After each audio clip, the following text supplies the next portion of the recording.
background research pieces, and to add to that, we did a very brief climate scenario summary. A climate scenario summary essentially looks at different emission pathways that are publicly available and created by the Intergovernmental Panel on Climate Change. And what those essentially tell you is how is climate change projected to impact a region. We specifically looked at the Midwest, and what we found was that, and what we know is that climate change will lead to increased temperatures, changes in precipitation patterns, and increased extreme weather events. These were identified so that we had those as a background going into the planning process to know that how can our strategies help not just mitigate future climate change, but make Kent more resilient to the changes we know that are coming. Third is the community engagement piece, which is the last time that me and my team were in Kent in October. We interviewed 13 subject matter experts on various different issues, presented to the council, and had one community engagement event where we began to develop our greenhouse gas reduction strategies that really resonate with and support what the Kent community culturally is attuned to and what Kent is able to support capacity-wise. Once we wrap up community engagement is really where we start to outline what different strategies we want to include in a climate action plan.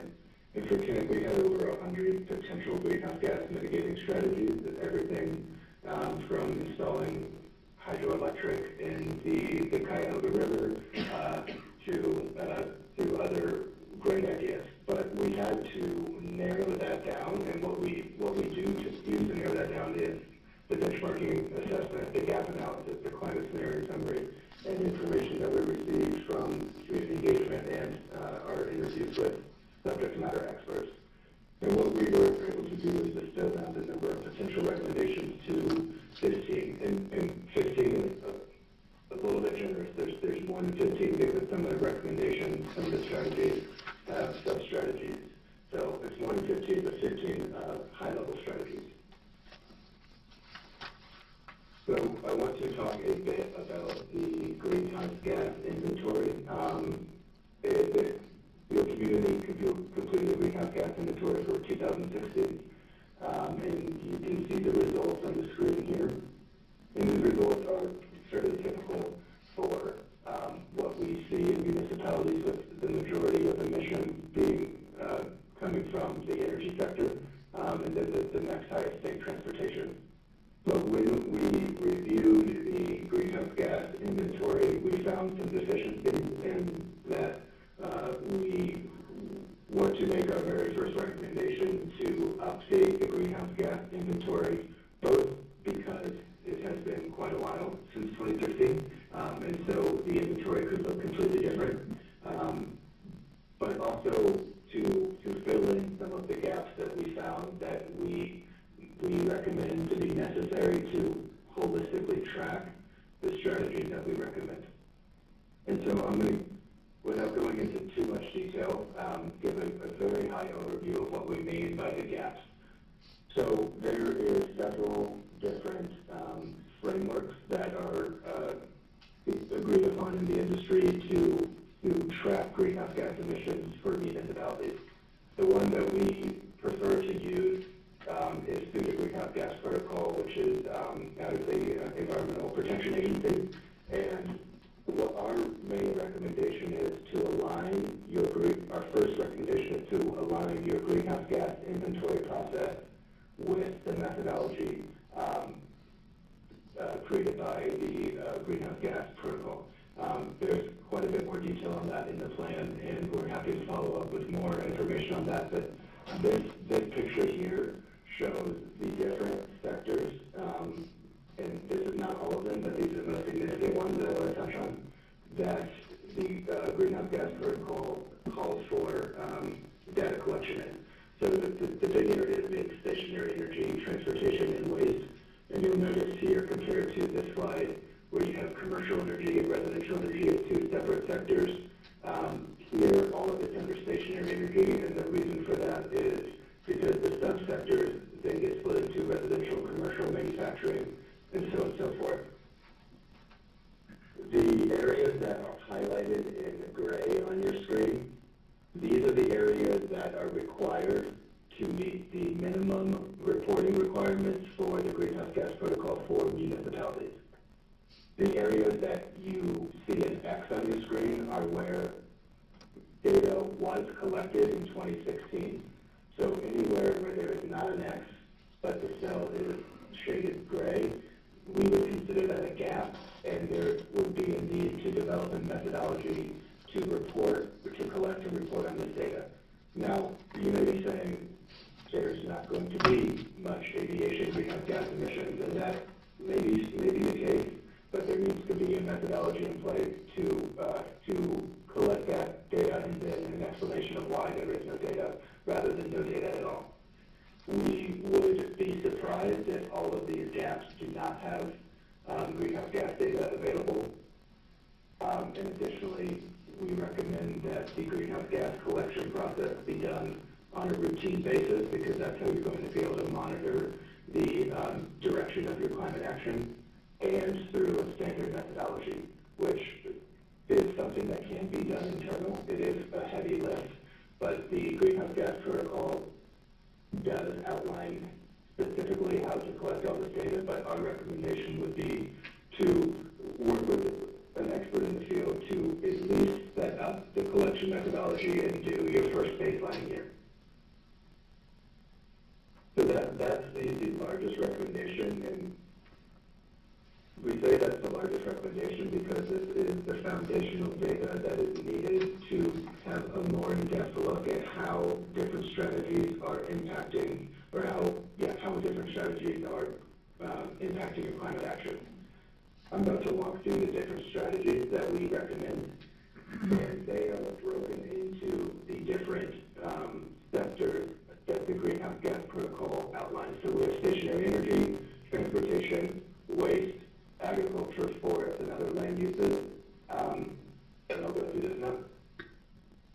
So the first area is stationary energy.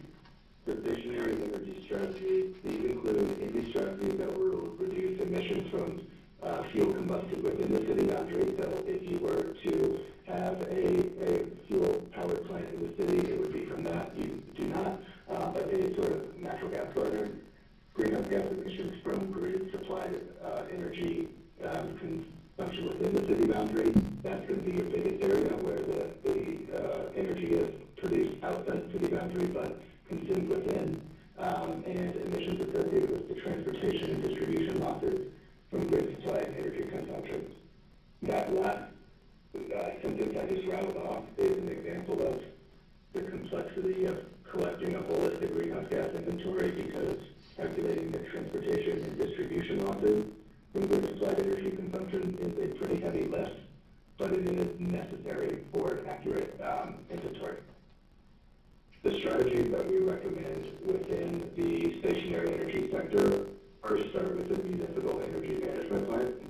We recommend producing a municipal energy management plan to have direction for how energy is used within the city. And then the next recommendation is subsidized energy audits. Energy audits are always the first step for whether it's commercial, municipal, or residential users to understand how their buildings are using energy, and also how buildings can become more energy efficient and therefore more cost effective. Subsidizing energy audits is a great way to get users in the door of energy efficiency. The next is the greenhouse gas reduction ordinance. What this would look like would be, it's a three-step process of transparency, benchmarking, and reduction. So what this would require is buildings over a certain square footage. We recommend 5,000 and 10,000, two different tiers, to have to start to report. Will first have to start to track their energy usage, and then report it through a free public platform, so that everyone in the city and anyone who's able to access the platform is able to understand where the largest energy users are in the city. And then the final step would be requiring those large largest energy users to reduce their energy consumption in line with the Paris Climate Agreement. The next strategy is building codes. So in Ohio, building codes are set at the state level and is not able to update municipal building codes through the legislative process, but Kent has already done that for municipalities, but can advocate at the state level for building codes to be updated on a regular basis, which occurs in many states. And there's other municipalities in Ohio who are also advocating for this and would be willing to partner as a collective push to update state level building codes. Solar energy is a large area, and our next recommended strategy. And really, there's three areas within solar energy that should be taken advantage of. First is to use solar co-ops, or to encourage community members to participate and create solar co-ops, which is essentially bundling together the purchase of photovoltaic systems, your rooftop solar panels, as a large purchase, but aggregated over different building or different household groups to reduce costs. The next would be to track HB 450, which is a current bill under review in the Ohio State House that would allow for the creation of what is called community solar program, which is essentially a renewable energy system, typically a large solar PV system that residents or business owners are able to opt into to buy a portion of the energy created. I'm going to quickly go through green leasing because I know we've got time limits here. Green leasing is an innovative strategy that we recommend, that Kent recommends to the landlords within the community, knowing that Kent has a majority of residential homes owned by landlords and rented out. Green leasing is a unique structure in that it allows landlords and tenants to work together to improve the energy efficiency of their buildings with cost saving on those ends. And we outlined in the plan specifically what that looks like in our recommended level of adoption. Stationary energy has the most strategies because stationary energy, from your 2016 greenhouse gas inventory and from our experience, is going to have the most significant greenhouse gas emissions associated with it. The second highest area of greenhouse gas emissions is transportation, and we expect that to be the same in your future greenhouse gas inventory. Transportation really includes emissions associated with fuel combusted on-road transportation within the city, and grid supplied energy within the city for on-road transportation. So that would be EV vehicles, and then also emissions from portions of boundary journeys occurring outside the city boundary. You would not need to worry about that last one if you were doing the basic level reporting, which is what we would recommend. The two strategies within transportation that we recommend, and through working with subject matter experts in your community, is EV infrastructure, which we outlined 4 or 5 different steps within the plan. The biggest and most significant step would be an EV readiness assessment for Kent, which a lot of that work has already taken place through the municipal staff, but essentially looking at how Kent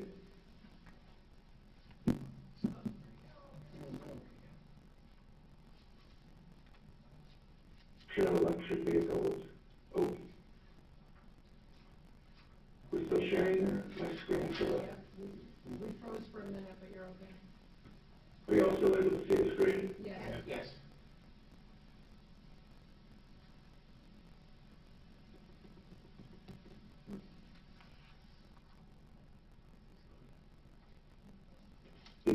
Are you all able to hear me?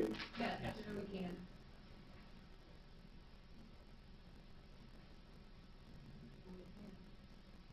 I guess texting, he can't hear us.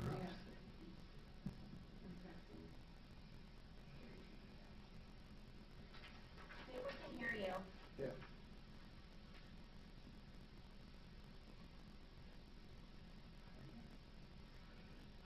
Okay, well, if you can hear me. Yeah. Sorry, I can't hear you through my end, but if you can hear me, that's great. We're right at 20 minutes. I want to quickly get into waste.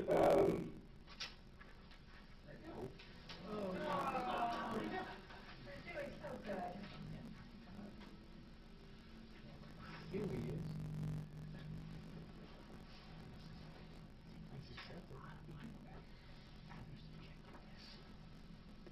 It's on the trial again.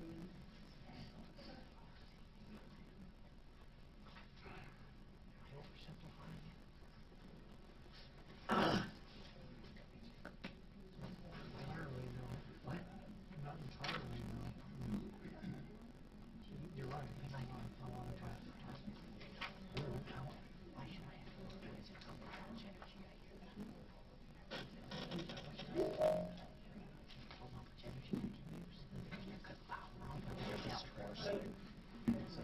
We see you. Can you hear us?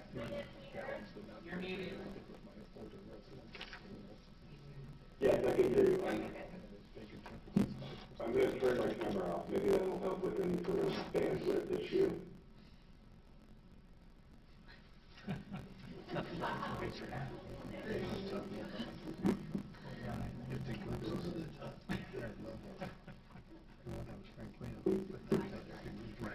That's great. Yeah, well, I'll tell you, we say we went, the bag senior citizens, yeah, just.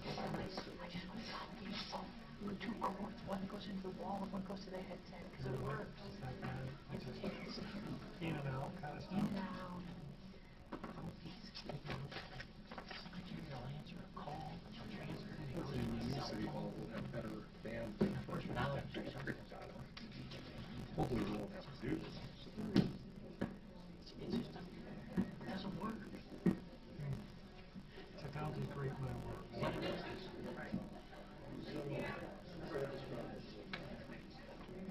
have it? Do you have a net problem with that? I just did, Susan, with wireless.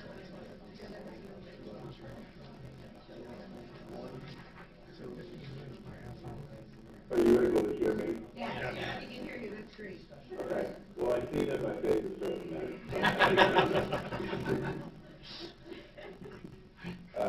So it doesn't appear that my screen is going to work, but I can hear y'all. And if you can hear me, I will briefly talk about waste and AFOLU with agriculture, forestry, and land use. So the emissions associated with waste are from the hauling of waste and the methane produced by the decomposition of waste. The two areas that we recommended moving towards an anaerobic composting system, which will have its roadblocks, but starting a baseline now will significantly reduce emissions associated with the decomposition of waste because anaerobic composting breaks down waste, produces methane, and then that methane can be used to power anything that natural gas is used for because natural gas is methane. Working with Penn State will be a great way to do this because they already have an anaerobic composting system on campus. We talked extensively with them about the ability to grow that system, and there is interest there. But that will need to be a slow process because composting systems are complicated, but there is a mutual interest there. And also, the other waste recommendation is updating the waste hauling RFP to include language to require low to no, not to recommend low to zero emission hauling vehicles because that is where the other large portion of greenhouse gas emissions from waste comes from. Finally, agriculture, forestry, and other land use, there's only one strategy a year because there is not that many emissions from the sector for Kent. But an urban tree credits is one way that Kent can utilize its natural resources to actually reduce emissions by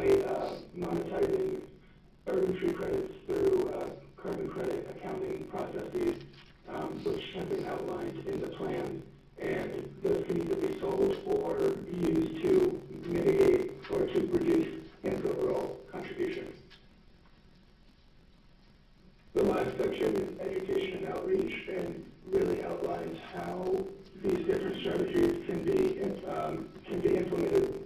Well, community members can be educated about the strategies and how partnerships with the local school district and Kent State University can be leveraged to both provide excellent education opportunities for their students and also free to reduce labor for some of the projects for the city.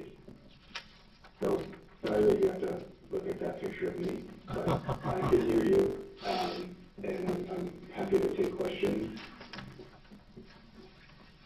Questions? Heidi?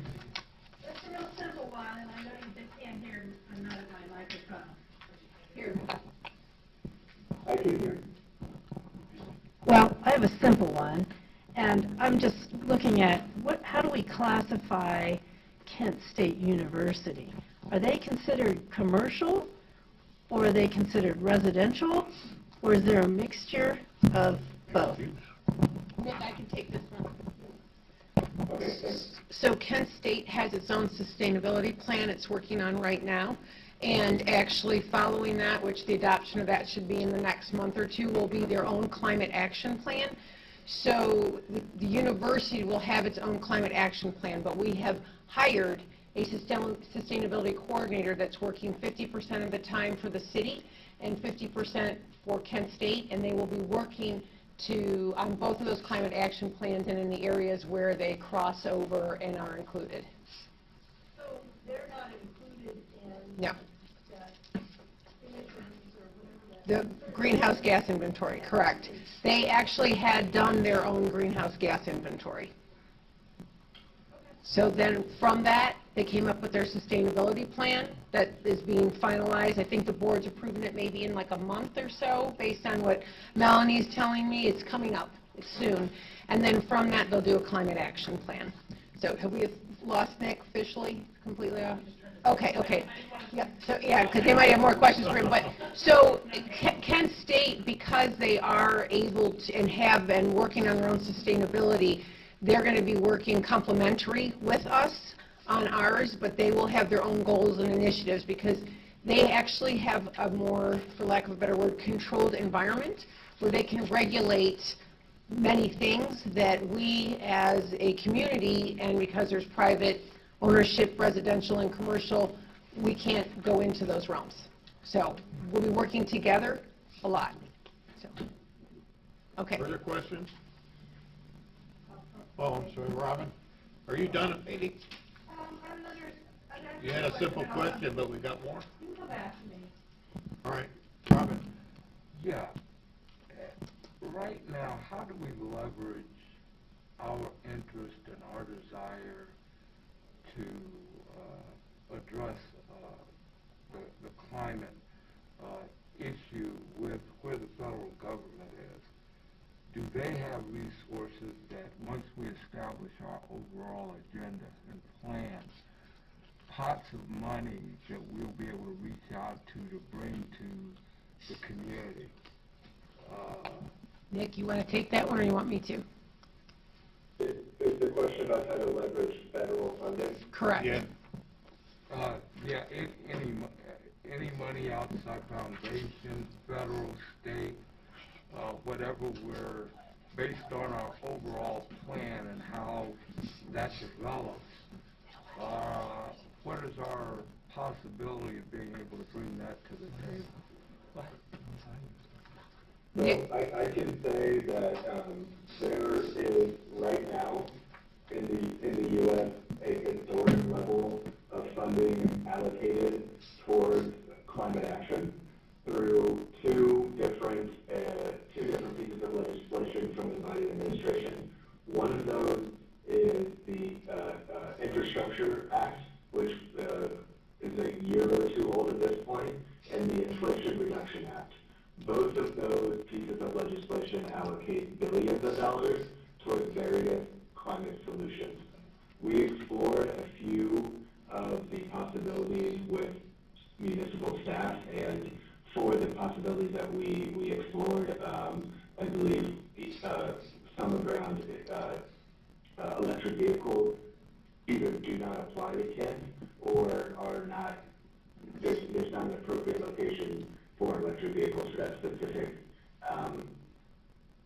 specific amount of money. But there should be a strong emphasis that we point this out in the plan for the sustainability coordinator to deeply understand these funding mechanisms and pursue that funding whenever possible.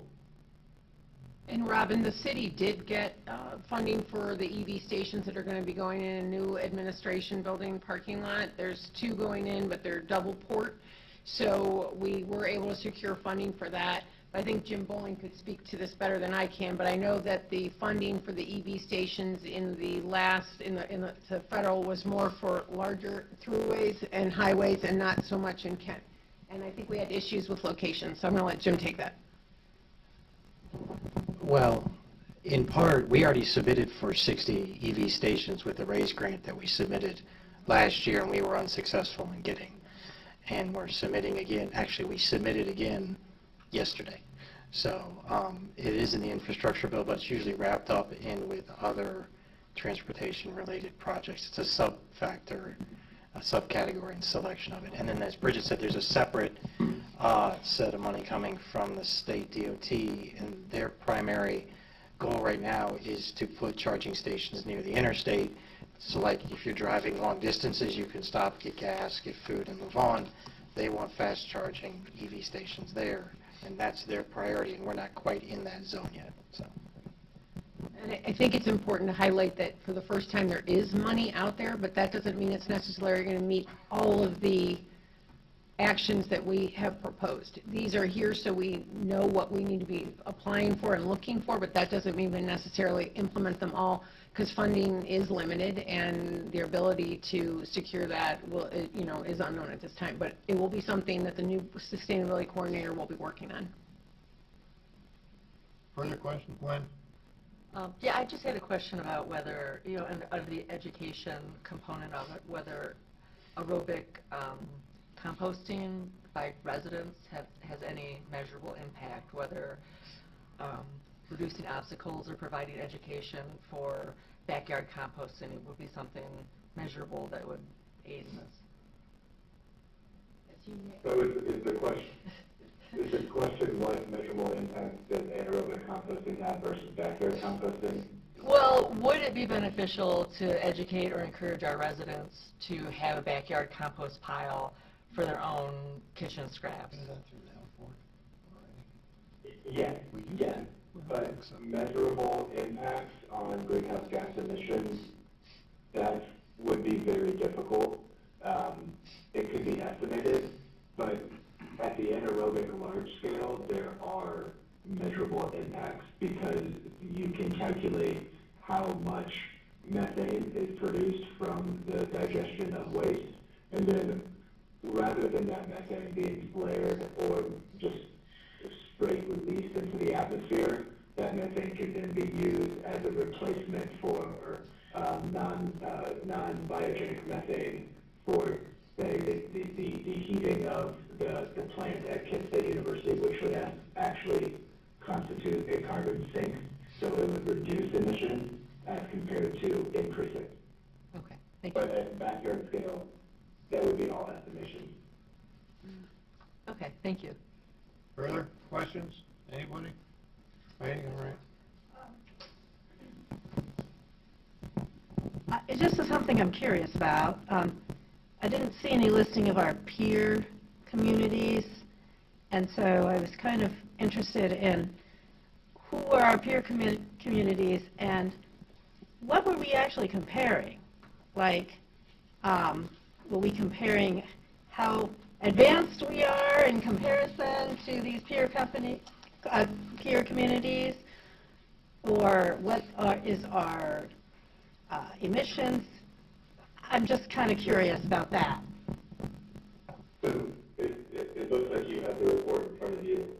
On page 33, there is a chart that briefly discusses the benchmarking process.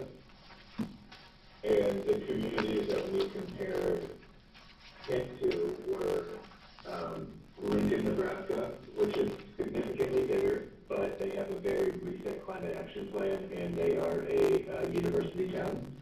Bloomington, Indiana, which is also larger, but we are very familiar with that area, and it's a college town as well. Oberlin, because they are quite progressive in the climate space and are a college town. Athens, we found to be the most comparable community, so we found to be on par. And then also Toledo, Lucas County, which obviously is way bigger, but geographically it's close. And how we compared is, one, the community had to have a climate action plan to even compare with at the beginning. And what we did was we set out the different categories. You can see in the left-hand column, transportation down to resilience, and noted at the very basic level, do these plans include these? And at the more intense level, what sort of action are these communities taking in these areas so that we know what's the norm to do an initial feasibility test potentially. Thank you. Further questions? Being such a subject, I'm going to, we generally don't do this. Does anybody from the audience have a question? Could you come up and give your name and address for the record? Thank you. Dawn Collins, 4905 Camp Road, Portage County Recycling. There is a federal EPA grant out there. It's called a SWIFR grant. We just applied for it. It's from $500,000 to $3 or $4 million. It is used for everything you're talking about right now. So it's funding that you're talking about. Just wanted to mention that. Thank you. Anybody else from the audience? Thank you. All right, there's no action. This was just information to us, and we'll be visiting it again. So, Bridget, that's it? Yeah, in April, I wanted everybody to have enough time to look at the plan and have questions, so in April, we'll be bringing it back. All right, thank you. Okay, let's move on. Yeah, in April. Oh, Heidi, you have something? Thanks, Nick. It's related to what you just said, the next step. Oh, that's what, we'll get it. We actually have already had some changes made to this. Just Judy Nelson has made some, noted some issues and comments, just minor things, but so we want a period for people to review and give us some of those comments on, like, you know, typos or questions if something doesn't seem clear. So. Wait, we still have a hand up in the back row. Bridget? Oh, Bridget, yeah. we still have a hand up in the back row. And it'd be Judy. I guess what I want to say is, as council people, you're going to look at this as what is the city's commitment to this. But it's actually a community climate action plan, which means me, the average citizen, also has a stake in doing things differently in order to meet our goals. So I just wanted to make sure that everybody was clear on that it's not just the city's actions, government actions, but it's also the residents' actions. And that's the outreach and education part, the energy audits are really focused in on being able to help the citizens contribute to this process. So I just wanted to make a clarification on that, sir. Thank you. All right, now we're going to move on to the next item. Codified ordinance book replacement page. I understand. Oh, Joan, do you have some input here? Yes, typically we only get this once a year, but Amy did get a small packet from our publisher dealing with the traffic code and general offenses code that have been changed at the state level, and so they sent it to us early asking us to update our code. Why don't you put the light back up? Bridget, can you turn the lights back on? Thank you. You're welcome. You too. Story of my life. Lights on, nobody's home.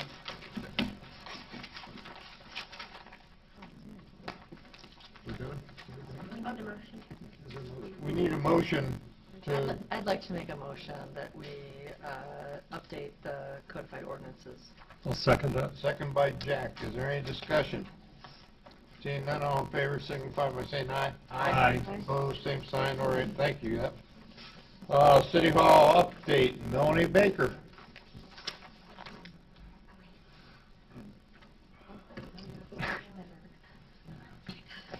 All right, well, if you've taken a look at the building lately, it continues to progress. We're actually beginning to gain some speed with the nice weather that we've had, so we're continuing to move forward, so it's really exciting. If you've had a chance to look, the entire framework is up. We have been able to place the metal decking on both the complete second floor and the third floor is now completed. We'll begin the roof decking on Friday. It is our anticipation, in fact, while we were in our progress meeting today, the concrete contractor, VMI, was calling to come out to the site, and we will begin starting our slabs, beginning with the third floor, second floor, first floor, and then we'll go back up to the roof. And that'll begin mid-next week, so by the end of March, we will have all of our floor slabs in.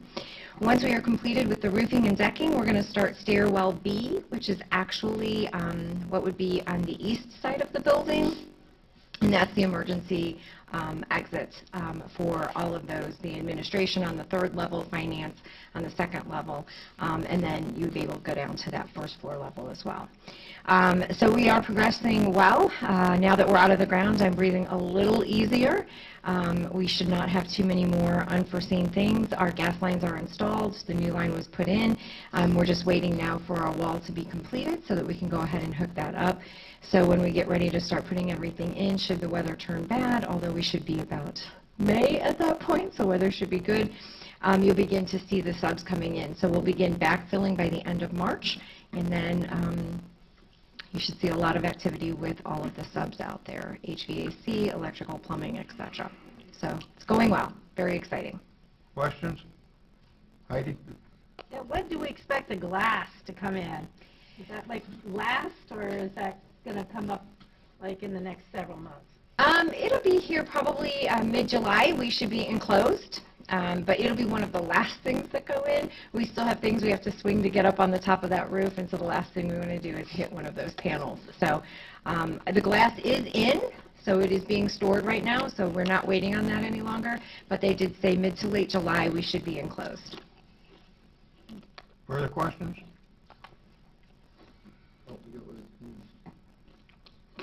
The audience, I guess. What are plans for solar? You have to go up to the, go to the mic. Solar possibilities? Go to the mic to put in, give your name and address. It's That- one of that those helps the things, we have to people be that are watching. transparent to the public. Bill Weiland, 867 Stonewater Drive, and since we're talking about a climate action plan, wanted to find out if the new building will have some of those features, including solar. So as Bridget mentioned, one of our things that we will have on this building is our EV stations. Like she said, they're 2 dual, so we'll have a total of 4 spaces within our parking area. Solar was considered for this, and the roof above council chambers is designed to hold solar in the future. It is not being a part of this only because the cost of it escalated to a point that made it undoable for the building at this time. However, we are designing everything inside so that should we want to in the future be able to pursue that or have the capability of affording that, we would be able to do that. Okay. Heidi, more questions? Yeah, I want to piggyback on that. So can we, is that something that we as a council can prioritize in the sense of this is something that, when we speak as a council, that we could say, we want to go for funding. This is a priority for funding. Absolutely, absolutely. That would be something we could look at. We could see what other things are out there. From what I understand, we're going to visit it in the future. That is correct. And when it comes to cost prohibitive, or cost Effective. not prohibitive. So without the solar, is this building still considered to be, are we still building it to LEED standards? Yes. Yes, we are required to do that by ordinance, and so yes, everything is being done that way. We're keeping track of that within, and all of our design has met those requirements. Any other questions? Tracy? Yeah, are we going towards gold or silver? Still just silver. Any other questions? If not, that also was informational to us, and Melanie, thank you again for Thank you. that. That's it for Committee of the Whole, Community Development. Mr. Kuar is not here. Gwen? Alrighty. Bridget's come back up for recommendations on Do I get to sit again? CDBG project. Yes. This, as you are aware, every March we present projects that staff has reviewed after issuing a request for proposals for CDBG funding, and as the case in most years, we do not know yet what we are getting from HUD in our Community Development Block Grant funding for program year 2023. So we estimated a funding on what we received last year. Before you is a packet, but I also have a table, and I'll briefly go through each project. As a reminder, our program period begins August 1st and runs through July 31st, but because of budgetary reasons, technically the funding will not become available till the city's calendar year of 2024. In addition, we have 3 priorities in what's known as our consolidated plan, and that is to provide infrastructure improvements in our low, moderate income neighborhoods, to provide needed public services, and safe and decent housing. So every project that's funded is based on those 3 objectives. The staff is recommending $177,300 be allocated to the Walnut Street project. We are trying to, as you know, put money away through a course of several years, and we are hoping by giving them a little more than the $160 that was requested, which we're hoping we actually receive enough to do that, it'll help them get closer to what they need to get that project funded. We're also recommending for the police department, as you know, we give them financing or funding for community policing initiatives in areas where we have a lot of voucher-assisted housing, and higher reports of crime. We are funding them at the level 18,000, which is where we have funded them for several years now. Actually, to piggyback a little bit on our climate action plan, we're providing $35,000 to the Community Action Council of Portage County. We've been funding this project for many years. They provide free furnace inspection and replacement and hot water tank replacement for income qualifying households. And they are replacing oftentimes old antiquated systems with updated energy efficient systems. We are also providing $15,000 to cover shelter nights at Miller, the only emergency homeless shelter in the county, which is also located in Kent. As a reminder, the shelter no longer just does singles. They've actually converted several of the spaces there to afford for families as well. So we always have more need than we do space. So we fund this on a regular basis. We're also recommending $30,000 for Coleman. You may notice that the fund request was $17,300. I actually worked for Coleman, and my memory was that the units there were 8. Typically, you do not need to pay prevailing wage on residential units if it's less than 8 units. So knowing that it was at 8, I did allocate additional funding to allow for that federal prevailing wage cost increase. If it turns out to be a little more, we also have some unprogrammed funds, because federal prevailing wage is a little bit of a higher rate and can add about a third of the cost increase. So that's what I tried to cover with that. We also are giving $5,000 to the Ohio Small Business Development Center. The SBDC is actually, we provide in-kind service. We provide them office space in our department as well as internet and phone.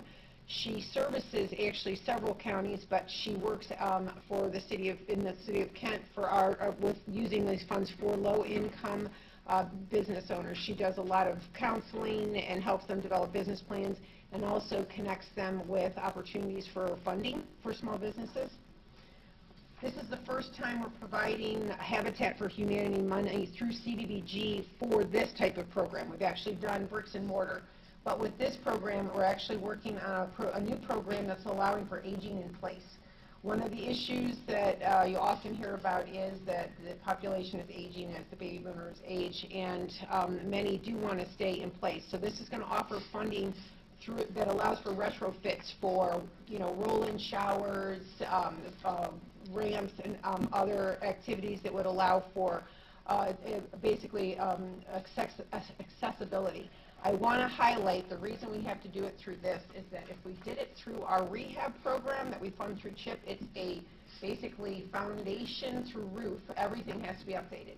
And oftentimes, that is not something that the senior citizens are comfortable with.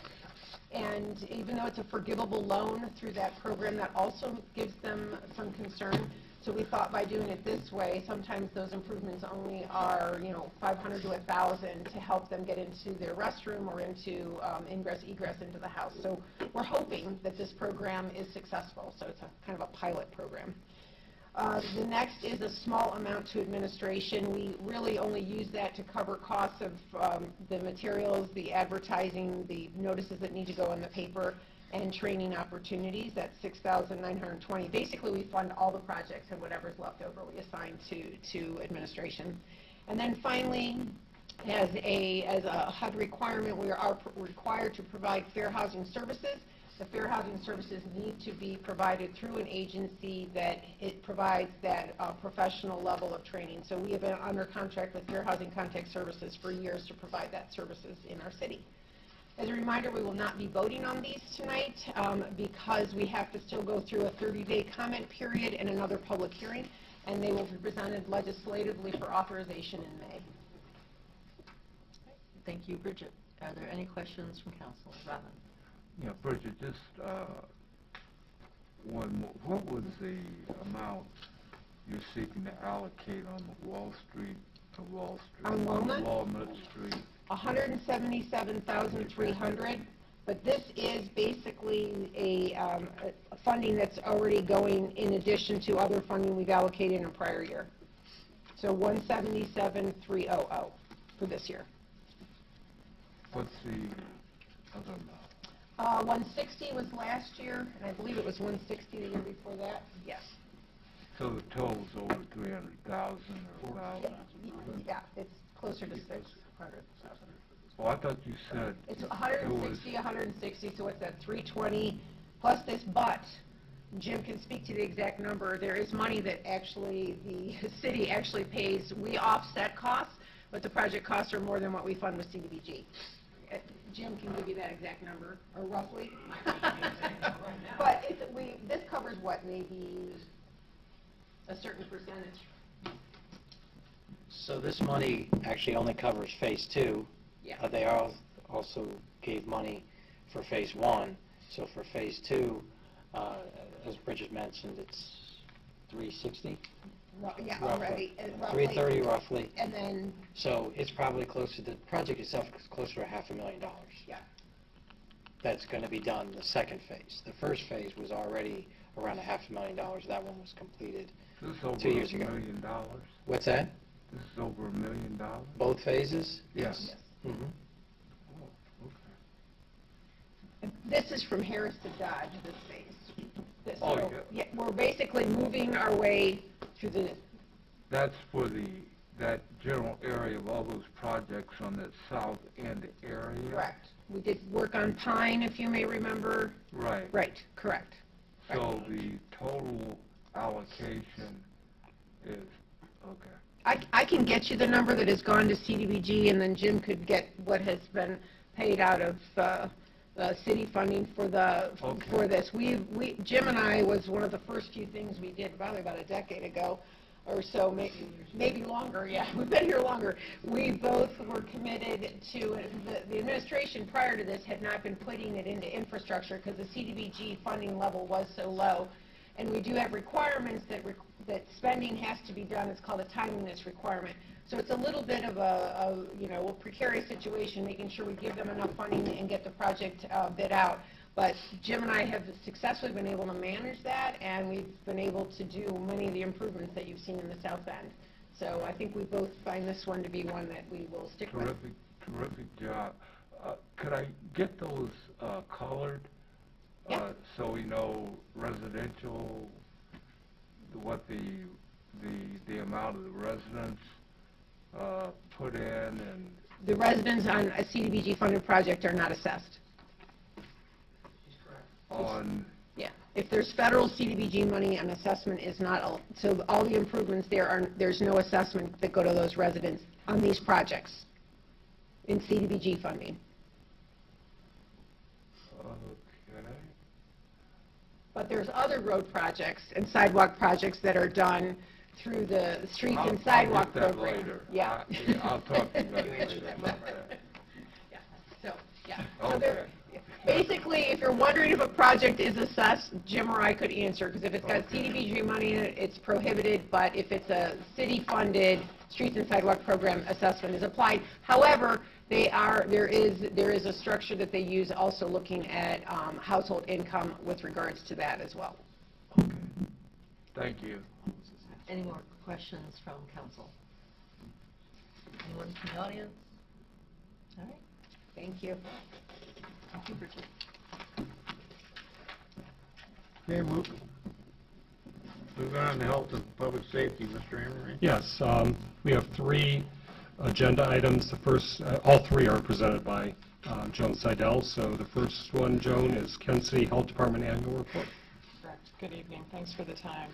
I just wanted to bring, this is just informational for you. I didn't know if everybody was aware that we make this report annually. I don't know. Sometimes we sit around the office and wonder, does anybody read it? We never get any questions on it. So mostly it's informational, maybe a little bit braggy. But I did want to bring that to your attention and just share with you that in the 4 years that I've been here, some of the changes that I've made in the annual report are to include 5-year trending of data so that we kind of have a sense of where we have been, where we're going, what problem points there might be that we need to focus on.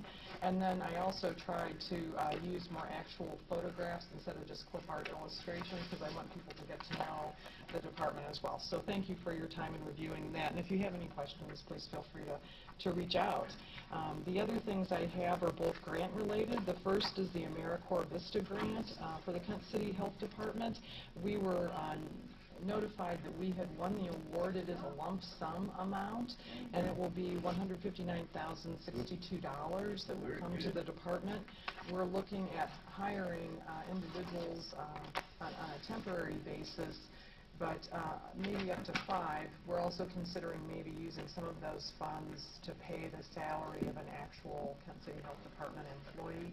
But basically, there will be like an internship that they'll not only get payment for, so there'll be some accountability there, but they will also be offered health care, which I think is a huge draw. And so we get some great talent from Kent State University, and now we're hoping that we'll be able to offer them more and get some additional products that way.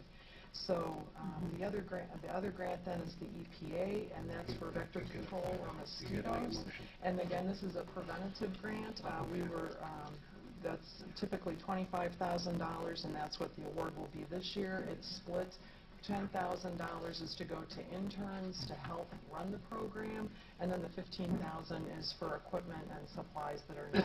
So that would be like the larvicide and the adulticide. And as I mentioned last time that I brought the EPA grant, we switched to that more environmentally friendly product, and so it's not oil-based, it's water-based, but still very effective. So I would respectfully ask that City Council accept these grants and then also appropriate the monies to the mentioned line items. Okay, let's go back to the Vista grant. Do we have any questions from council on the Vista grant? Anybody from the audience? Do we need approval to accept with emergency? To accept it? To accept with emergency clause. Okay.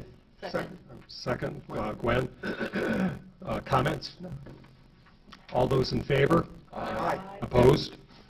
All right. And then the EPA grant for Kent City Health Department. Tracy, you have a question? Yeah, so the new type of spray that you're using for mosquitoes, how does that affect honeybees? Because I know I have people in my neighborhood that own honeybees, and the old spray killed them. Well, since we spray at nighttime, the honeybees are not out, and since it's water-based, it's dried by daytime, and it will not affect not only honeybees, but other pollinators. It also does not affect birds or pets. I know we've had some concerns that people say that they have small animals and they're concerned to let them out. And we are also now, because of our larviciding program, we're able to more closely target, and we don't spray as often. We spray only when we need to, when we see counts go up, or the type of mosquitoes that are more prevalent in terms of carrying West Nile virus. And the more environmental spray is also effective? Yes, equally effective, yeah. All right, So, excellent. yeah. Just a lot more expensive, right? It costs more, Yes. that's the trade-off, but we feel like it's worth it, you know? Yeah, I noticed last year that you didn't spray very often. Yeah. So we're trying to really, weigh and balance the benefits and risks for that program. Any other comments about the EPA grant? Gwen? Is there still a list available for beekeepers to request? Oh, it? yes, Have absolutely. they And over the we're past- one of the few jurisdictions that will do no sprays. Many just say we can't, but we do that. So if residents have a concern, Yes. not directly And from we do send out notifications, so, that people are aware, hey, we're gonna be spraying, but we ask people to annually, report to us, hey, I still wanna be on that no spray list, so that we're aware. Thank you for asking. Okay, thank you. Anybody else? Anybody from the audience? Back to council? Move to accept. Second. Emergency. With emergency? Second Okay. with emergency. Comment? All those in favor? Aye. Opposed? Thanks, Joe. Okay, streets and sidewalks, Mr. Sidoti. Yes, Mr. Mayor. The first item is the special events and road closures. We've got Dave and Hope. Yeah, this one was just how do I say it? When we had that request pop up last month for the wedding, kind of that last minute wedding issue, I don't know, it was Hope and I, but we said, I wonder if it makes more sense to have certain expedited options within the approval process. I mean, it worked out fine, but there were moments where we thought we were going to have to do an emergency meeting just for the wedding. And we're like, that seems maybe like a lot. Administratively, is there a smoother way to do it? So this was really just to see any reaction that you all have to the concept of alternatives. And I don't have the answers. I mean, the wedding issue came up because it was on Erie Street, and that stretch that has been closed for quite a while with Kent Skates seems to not be disruptive to the businesses, seems to not be disruptive to traffic, and it seems to generally work pretty good. That was the one example that we said, hey, well, maybe if there's future new events, and I say new specifically because any event that you already approved a street closure for, they can get it, it stays. I don't need to come back to you for your approval, correct? Right. Correct. So this isn't Heritage Fest or, the Earth Day events and those various things. It's for new ones. So I will say, I'm not sure if we're going to have a ton of new ones. But it just seemed to us that it was worth asking the question, how you all felt. I know at various times, I know Tracy has expressed some concerns that she's heard from businesses in certain parts. I'm not suggesting, I think that was Water Street. I'm not suggesting that we make Water Street the same as Erie, where, if you want to grant me anything, or I say me, the process isn't really me, it's partly me, but a request comes in, an application comes in for a street closure.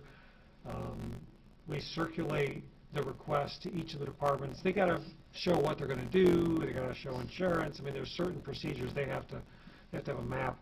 Police look at it, fire look at it, central maintenance will look at it. Pretty much anybody that wants to look at it is welcome to look at it on staff, and we will all put our comments in and say, I don't see an issue here, we're fine.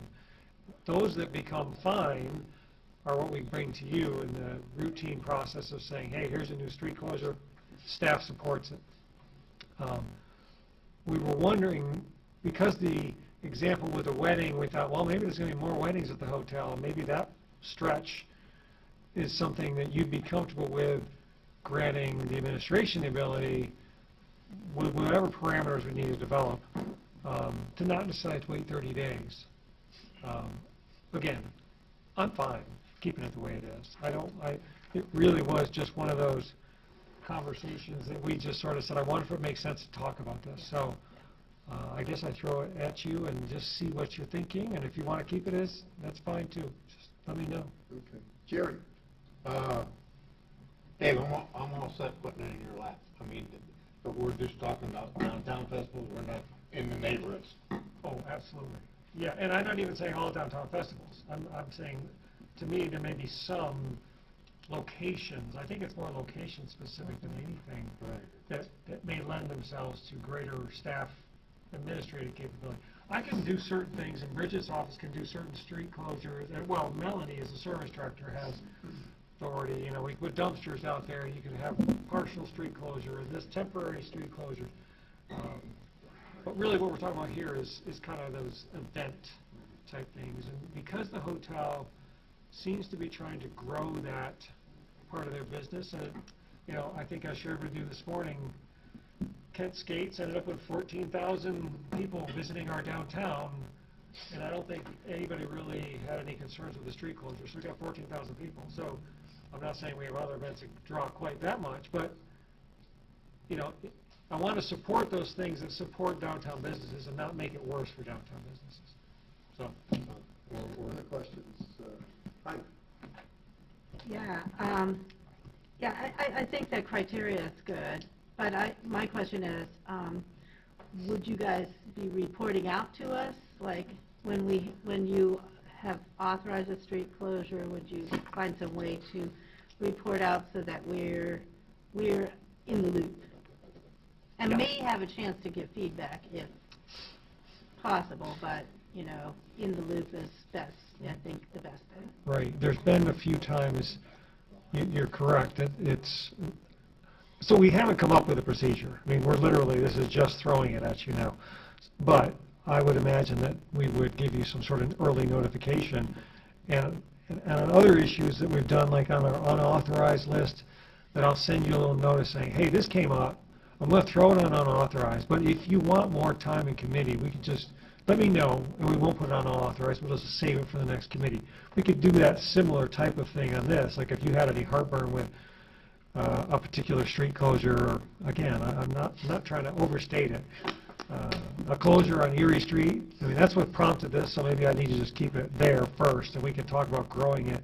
Because I realize once you get off Erie, some of it changes. I mean, it's the events downtown can be some of the best days for the Kent businesses. I mean, we've got plenty of examples of that. But maybe smaller to medium events that close streets may not be best days. They may actually be losing days for those businesses. So I'm not trying to put us in the middle of that, honestly. That's the last thing I want to do. And that's why I'm kind of leaning towards just talking about Erie Street, if, you know, maybe just to see how that goes. Just a thought. Robin. Yeah, you see opportunities, they pop up, you make judgments. I kind of look at that as a kind of shorthand that the administration can use, advise the council people prior, let them know in the area affected, let them know the situation, the council person or you, if you're getting feedback from the businesses or anything, can make a judgment. It's kind of a judgment thing, but I think giving you the tool to be able to work with our businesses locally and everything, doing something like that seems, it ought to be put in your purview. And I certainly don't see that as problematic. I think that we have the capability actually to address that in a more informal way as legislators, as council people. And if there's an issue, one of the council people hears about, they can come to you and say, hey, this could be problematic and this is why. But giving you the authority to be able to act in a way that addresses that issue with more immediacy and with our local businesses and everything is a positive in my mind. So I appreciate you actually bringing it to us and saying, hey, this can be a shorthand that we can apply and kind of go from there. Any other questions? Gwen? I like the idea of the unauthorized. My concern is just that if there are questions from downtown residents or business owners, they might not necessarily know that an application has been made. They wouldn't have an opportunity to see it to voice a, like, would they know that someone had applied to close it on Erie Street? Like, we do have some businesses there. Like, would they have the opportunity to come to council or voice an objection if they thought it was too much?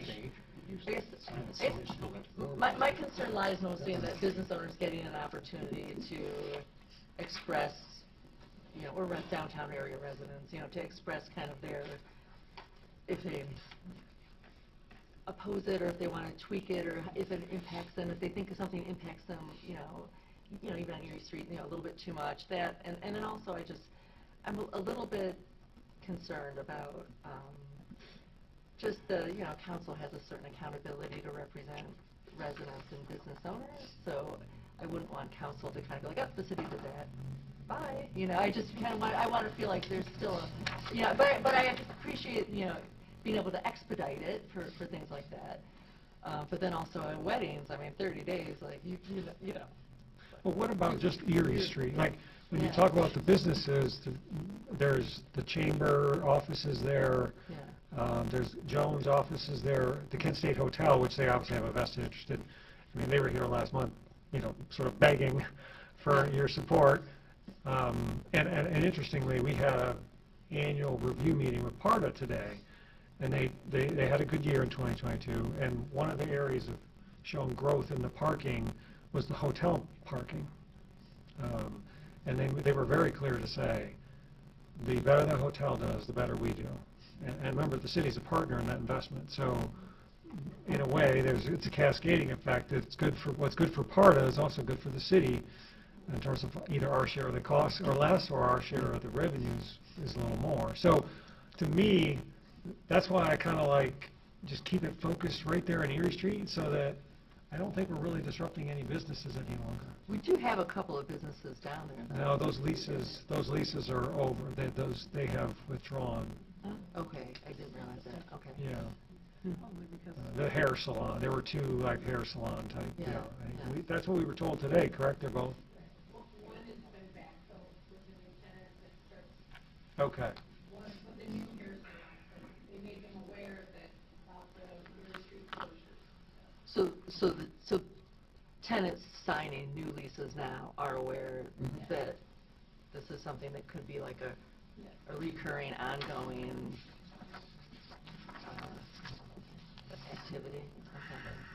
I mean, typically we ask permit applicants to poll their adjacent businesses and show that they're 75%, show up or down whether they support it. So that would, we're not suggesting changing that. I mean, that's part of our vetting process when the staff reviews it before we bring it to you. So if they don't get that support, you never even see it. So we would hold those same standards. But again, maybe we just keep it right there on Erie Street, see how that goes.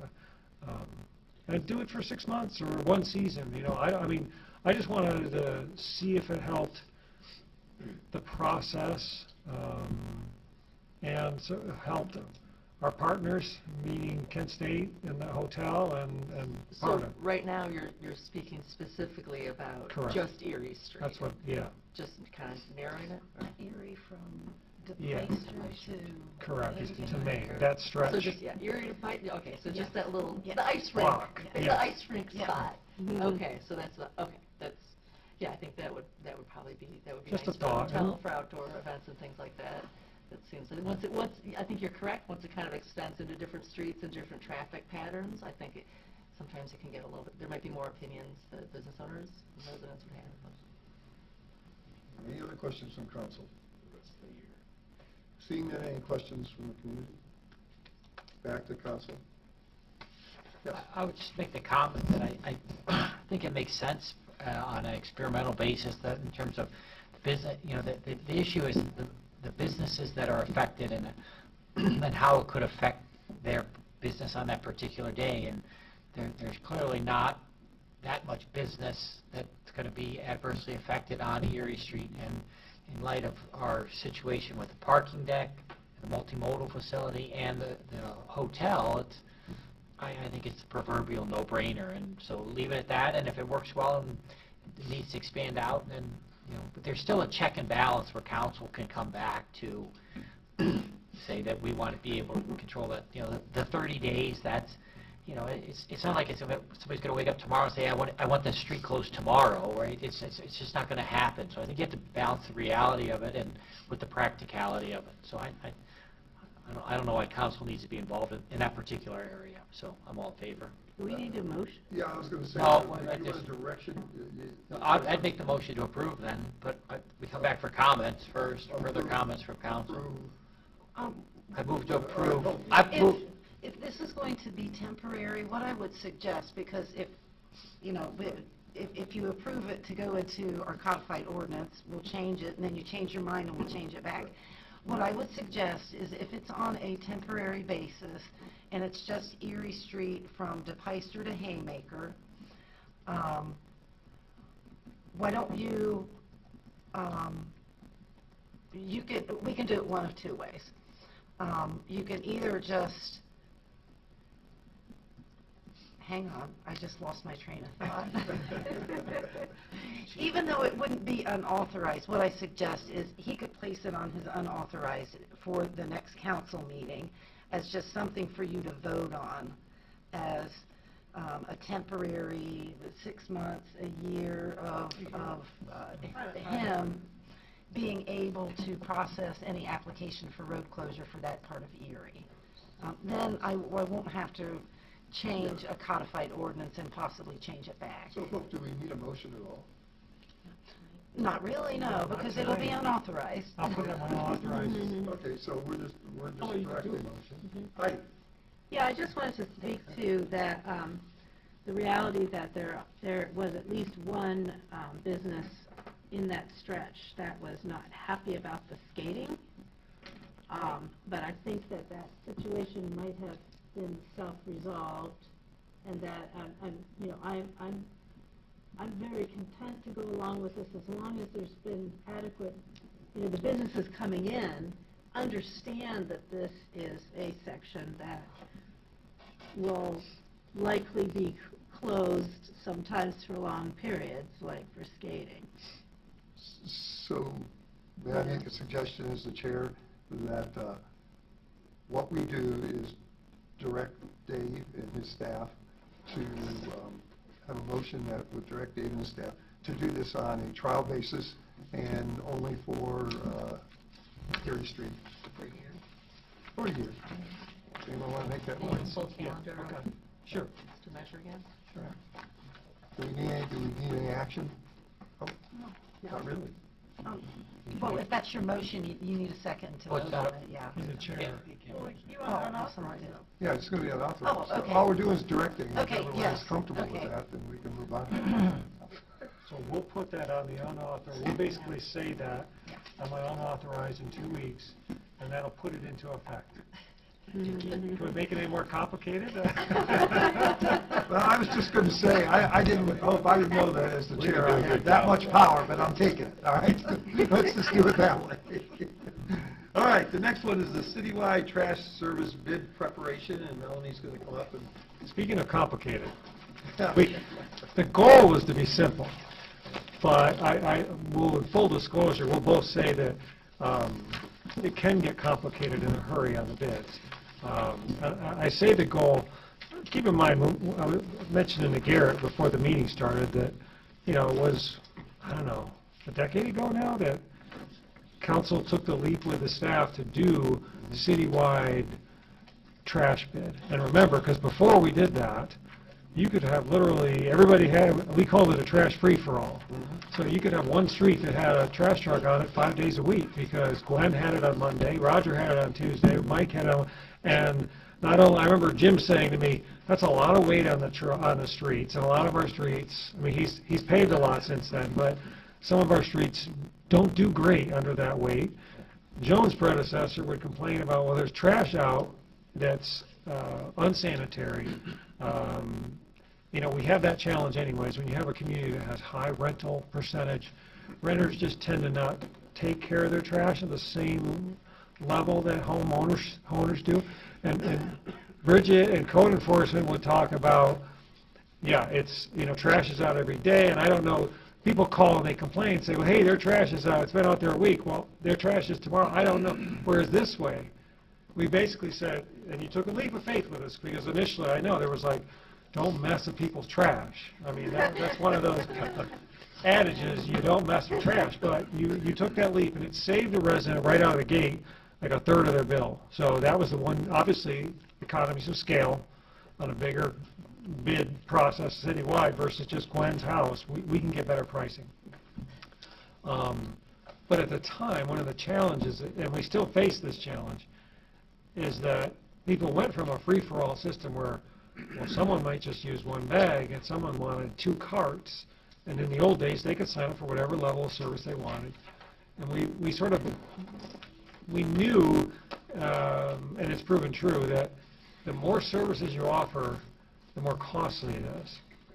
And I don't mean just costly for that one person that takes the quote-unquote cheap option. It's costly across the board, and that's one of the things that Melanie's been sort of out doing her reconnaissance here. She's been talking to the major trash haulers, and both about trash and recycling, and she's kind of come back to us now. She was the scout, and she's come back and said, here's what I saw, here's what's happening in our area. She talked to some peer cities and got some pricing, and we are indeed sort of paying a premium. And so Melanie came to me and said, I'm worried, obviously inflation's up, it's not going to surprise anybody to see generally trash costs going up, like everything else. But her point was, what can we do to save residents? I mean, she's like, I feel a responsibility to say, hey, there are some things that I've seen in other cities that look like could save residents in our community money, but it gets back to those choices and the levels of service. And it goes back to, too, who does the recycling? Because maybe no surprise, a trash hauler that also offers recycling will give you a better rate than a trash hauler by itself and a recycler by itself. So those are some of the things that we want to at least mention to you and talk about tonight. There's no decisions needed to be made tonight. We're looking more for guidance because we do need to get the bid out. As Melanie said, we could go back if council's uncomfortable. I don't want you, her words were very specific. The last thing I want to do is make council feel like they're backed into a corner, right? That's what you said as late as a couple hours ago. So we're not here to back anybody in a corner. So if you want to keep it exactly the bid the way it is, that's what we'll do. We'll put it out. I think she's going to talk a little bit about maybe narrowing some of the choices that we currently offer to try to get better pricing. So that's a judgment call you'll have to make. So with that, Melanie? Dave covered it all. I'm pretty good. So what else do you need? No, I'm just kidding. I have to laugh a little bit at the beginning of the story with all of the people talking about all the different things that were wrong. I kind of feel like, hey, let's give it to Mikey. He'll eat anything. So let's give it to the service director. They'll do it. So that was a great story. Thanks for sharing because that was before I was here. I would like to take the opportunity, though, to introduce Ms. Dawn Collins, who is the director of the Portage County Solid Waste District, and you did receive some information from her earlier. And I welcome her to come up here with me as well. But just exactly as Dave had said, I really just want to kind of review where we are, what our current contracts say, when they're due up, and why I'm here before you, and then kind of go through some of these things systematically and explain some of the things I'd like to give you some thought to go into. And there's a last sheet that when we walk away tonight, those are the things I really want you to concentrate on and give me some feedback on now, tonight, as well as in the next 30 days, because I do want to come back in April, because I do have to put this bid out for trash, definitely, but whatever we're going to do by the middle of April, because our contracts are due up. So I'll just begin there. Our current trash and recycling programs, both of them expire June 30th of this year. So we run January 1 to June 30th annually. We were able to successfully get both of those on the same track on the last go-around that we had for this. The small sheet that's in front of you that shows this is what our current contract is covering and whom and how many we have in those programs. So as stated, we do have 5 levels of service, everything from minimum generator service to 30-gallon to 65-gallon to 95-gallon, All of those are what we call standard service with an ability to purchase or pay for bulk items. And then we have the fifth category, which is 95-gallon unlimited service. On those contracts right now, you can see we have approximately 404 customers on the minimum, 423 on the 30, 421 on the 65-gallon, 178 residents on the 95-gallon, and 2,944 on the 95-gallon unlimited service right now. I just quickly put the percentages so you can get an idea. About 67% of our residents are on that 95-gallon, and there's 81% that partake in the 65-gallon or higher service. With that said then, as we just go on there, our bags are $3 a bag. Mike, you had a question? Explain unlimited to me. Sure. It's not unlimited. Is it, how much? Is it everything you can put out there? Or is it, there's a Our contract currently is unlimited. So there's nothing that holds you back. There's So nothing. if I had 10 bins, I could put 10 bins You out could there. right now, that is correct. Yeah. Down at the bottom, there's like no mass construction. So we have had people who perhaps renovate a room but end up with 6 toilets. And we're not really familiar that many houses have 6 toilets. So they do limit things of that nature, but our contract specifically right now does not have a limit. Now what I have found as I progress into the next part, and I'll get into, most of the contractors though now are limiting to a 2-yard or a 3-yard additional outside of that. So that would include everything from a set of box springs and mattresses, to a desk, to a couch, to maybe a full living room set. So yes, that is true, that as we progress into this, we would probably see that as a limitation compared to what we currently have right now, but our 95 unlimited is unlimited right now, unless there's something that they would mark as unusual. Can I, before we leave that, can I just add a quick point to that? Melanie pointed out that technically, if there were, how do I say this? It's sort of like the spring cleanup all year long. Right. So it's all, you know, the amount of money we spend on spring cleanup, you could almost build it into this and save money. So again, we've just been trying to like look at all the avenues we could to save money. And she pointed out, like, yeah, people that feel like they need to save their mattress, save their stuff, if it's an unlimited service, they don't need to save it. And so that's part of the stuff that we want to talk about. Sorry, Tracy. Yeah, I was going to say, I put out, in one of my rentals, I put out everything on the curb, and they didn't take it. They said, the driver said, we'll only take up to six bags. Yeah, our contract is different, and that is something unfortunate. If you ever have something like that. That was Republic. I understand. The drivers aren't aware that our contract is a little bit different than maybe the next contract. That's one of the things we run into when residents call them and say, hey, we wanted to pick this up, and they're like, oh, no, you can't. And then they call us, and we're like, no, you can. And then we have to call Republic and go, our contract specifically says. A perfect example of that is right now, any refrigerators, freezers, any of those things, the Freon does not have to be removed according to our contract. But they will call, if a resident calls in and says, I have a freezer, they're like, you have to remove the Freon before we take it, and that's not true.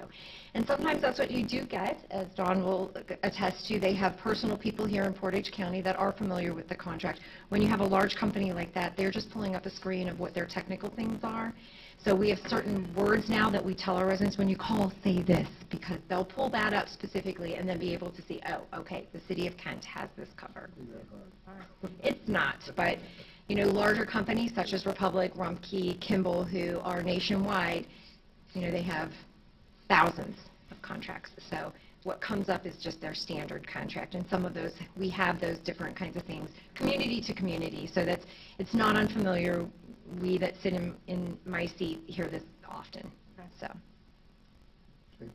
Oh, okay. So as I was saying, our bags are $3 a bag. You buy them in lots of 10, so they're $30 when you purchase them. And then you can see what the financial cost is there. So when you carry that out, I just wanted everybody to see what those dollars are, because part of what I will get to that I felt really compelled that I feel we need to do is really take a look at what our residents pay for all their utilities. So that will include sewer, water, stormwater fees, as well as our other solid waste fee. Because when we need increases, when things change, we're going back to our residents, and I really felt compelled that we have to take a look at this overall for the health of our residents and what they are paying for all of their utilities. So just broken out, I want to point out one thing. The bag service is the hardest one for me to tell you exactly what a resident is spending. The bags are 30-gallon bags, so typically in your kitchen you have a 15-gallon bag. I don't know how many people use. I have a family of 3. We go through maybe 2 bags a week. So that would be one 30-gallon bag a week. So for me, if I was purchasing those bags, I would use 4 bags a month. So you would have to multiply that out. So that's why you have the range of costs there. If one resident only has 1 bag of trash a month, it could be as cheap as $8.50. I don't know about you, but I'm not keeping my trash in the kitchen for a month. But it could also be as expensive as $17.50 for that bag service, because if they use 1 bag a week and put that out every week, it's $3. Why would they do that? Because the capacity may not be there. Again, I don't know how people are using this service. The assumption is they use 1 bag a month, but it's only a 30-gallon bag. Or 1 bag every 2 weeks. Or 1 bag every 2 weeks. So if they use 1 bag every 2 weeks, that's $11.50. It's not that $8.50. So I have that broke down just so that you can kind of take that into consideration as you look at the alternatives that we'll be providing. So with that, I'd like to give Dawn an opportunity to talk about the recycling program at this point, since this is where we're discussing it. Would you like me to introduce myself again? Thank you for having me. I just wanted to say I also spent a lot of time researching over the past few days after I saw this come up and we had a conversation the other day. So the first thing I did, obviously, was start Googling and research bids. And I came across close local bids, and you will see additional charges for containers, $7.30 for an additional rental fee. If you request an additional container, you'll see additional fuel charges, and I just wanted to point that out, which is why you received the letter from me. So, on to positive, happier things, which is, good evening. I just wanted to take this opportunity to thank you for giving the Portage County Solid Waste District the opportunity to continue to provide recycling services over the last year. I'm happy to be able to report back answers to comments that were made during my last visit here. I think we were all worried about the long-term sustainability that was in question last time I was here, and I just wanted to be able to give those answers. Since then, we've been able to retain all of our staff and add a position. We've also received 3 new trucks. 2 of those were from ARPA funds, and 1 was with the help of a grant. We also began new diversion programs. We also asked about additional carts. We weren't able to do that at the time, but now everybody has received a cart that has requested one. At the time last year, I think a private hauler came in at 15 cents less, and I would go back to citing the fact in those letters where we do jump out of the truck and pick up the additional. We also have the 95-gallon instead of the 65-gallon. We do answer the phone if you call us, and you'll speak to one of the 3 staff members. So there's a lot of different options that a local hauler does offer rather than a bigger hauler. We do not own a landfill. We do currently pay to process recycling. That is a big thing right now. Our employees care about our job, and they take pride in their work. Our agreement remains in effect. You don't have to terminate it. It is continuous, so you can choose to end it. Otherwise, it just remains. That's all I have to say. Is there any questions for Dawn? Yeah, Tracy. Now, is the Portage County still guaranteeing that the recyclables that are picked up will be recycled and not thrown in the trash hauler? Because I'm kind of concerned with the trash haulers. If things aren't profitable, then they just throw them in the landfill. You don't guarantee that they'll recycle. Yeah. I'm paying quite a bit of money right now. We are paying quite a bit of money right now, but they're paying to be recycled. So the answer is yes. Absolutely, yes. Other questions from council? Yes. Here. What's the probability of going back to weekly pickup? That's a great question. I don't have an answer for that, but I can tell you that every refuse truck, and when we're talking climate action, they get about 4.5 miles per gallon. And it's not very good emissions. So we can think about things like Google Calendars or adding additional carts, but weekly service is not probably in our best choice. Any other questions? Yes, Tracy. So now you're saying that if, for example, Garrett would like to request another cart, now you have the carts that he can do. So you can put out 2 every other week instead of just 1. Yes, absolutely. Same cost? Yes. No additional cost.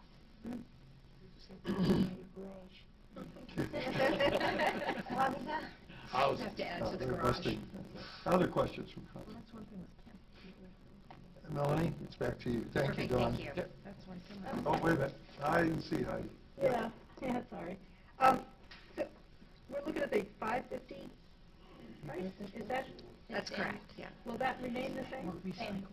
Okay. Doesn't change. That's your answer. Okay, now I'll turn it back to Melanie. So while Dawn is still here, she is correct. Our contract does continue.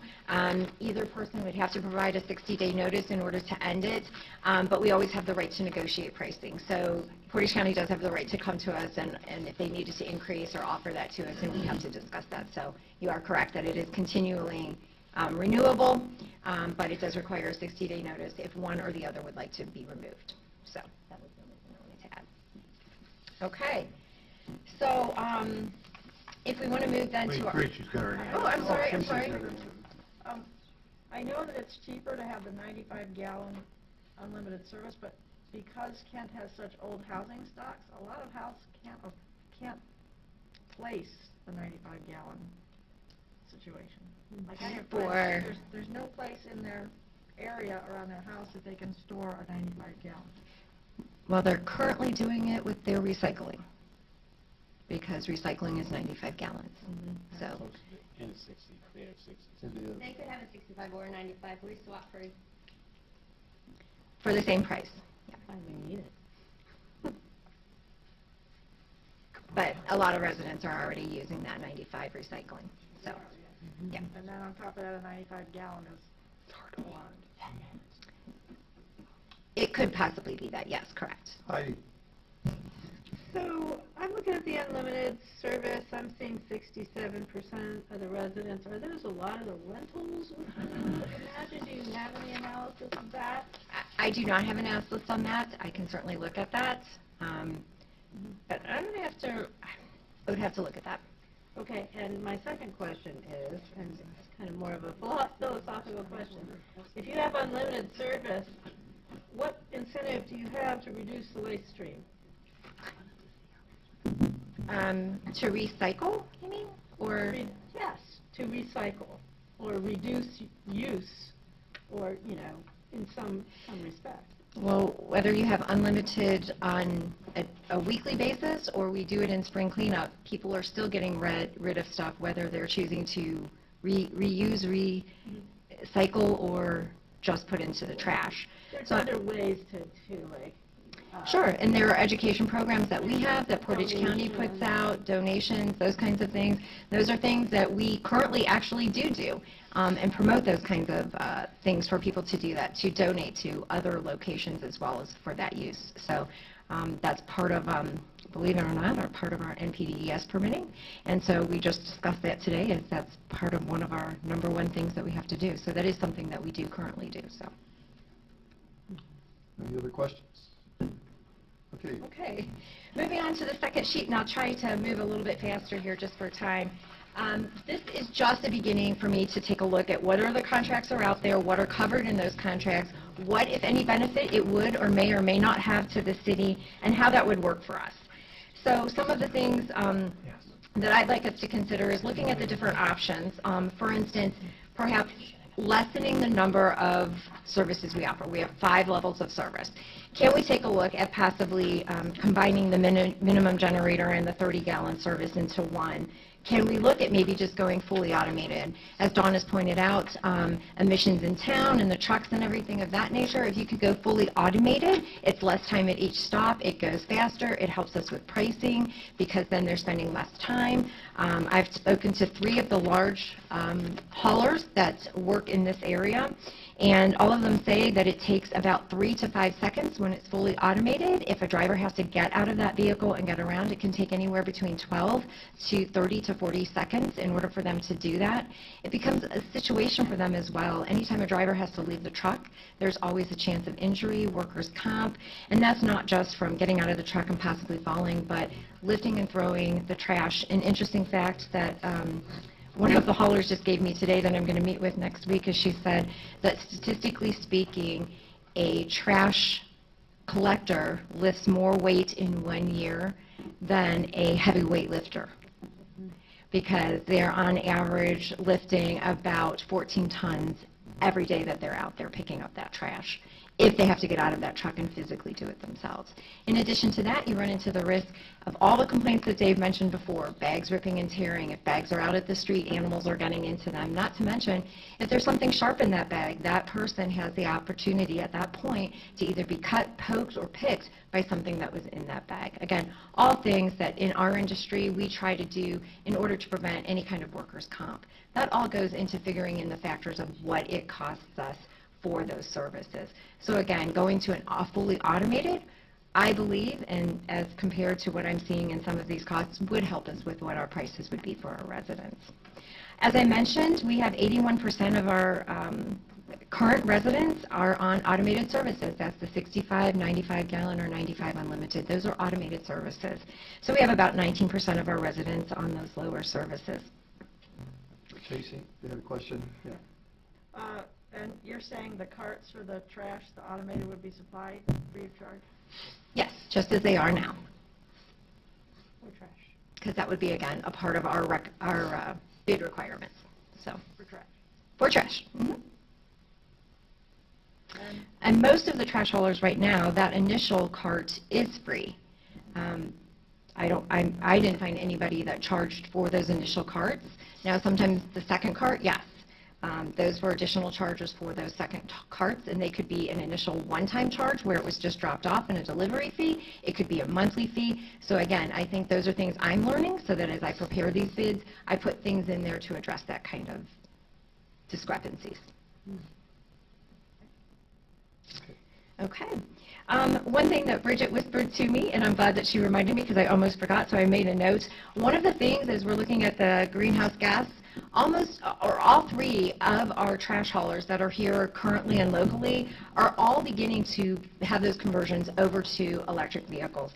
In fact, 2 that I spoke to, Republic being one of them, said that they are aiming for electric vehicles, and they're all different percentages. One is as low as 20. The other one was very aggressive, I thought, in my personal opinion, but 40% of their vehicles would be electric by 2035.